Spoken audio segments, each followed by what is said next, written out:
ઘણા બધા મિત્રો કમ્પ્લેન કરતા હોય છે કે ભાઈ પહેલાંનો સમય બહુ સારો હતો, અત્યારનો સમય તો અમારી આર્થિક પરિસ્થિતિ એકદમ નબળી છે. પણ ખરેખર જોવા જઈએ તો અત્યારનો સમય એકદમ રામ રાજ્યનો સમય છે. કારણ કે પહેલાં જ્યારે રાજાશાહી હતી તો એમના કુંવરોને જ સારું નોલેજ, સારું શિક્ષણ આપવામાં આવતું. એમને સ્પેશિયલી ગુરુઓ શીખવાડતા, કાં તો એમનું બહાર વિદ્યાપીઠોમાં ભણવા માટે મોકલતા.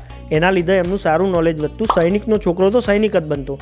પણ અત્યારે સોશિયલ મીડિયા, ઇન્ટરનેટના લીધે બધું ઓપન માર્કેટ થઈ ગયું. જેમ કે કોઈ પણ તમે ફોરેનનો કોર્સ હોય, આપણે યુટ્યુબથી કાં તો ઓનલાઈન કોઈ બી કોર્સથી શીખી શકીએ છીએ. તો અત્યારે આપણે એકદમ સસ્ટેનેબલ થઈ ગયા. બહારના સપોઝ કે બહારના કોઈ બિઝનેસનું નોલેજ હોય એ પણ આપણે અહીંયા બેઠા બેઠા લઈ શકીએ છીએ. જેમ કે બહાર જે મોડર્ન ખેતી થતી હોય એની માહિતી અત્યારે આપણને સીધા ઘરે બેઠા મોબાઈલથી મળી જાય છે.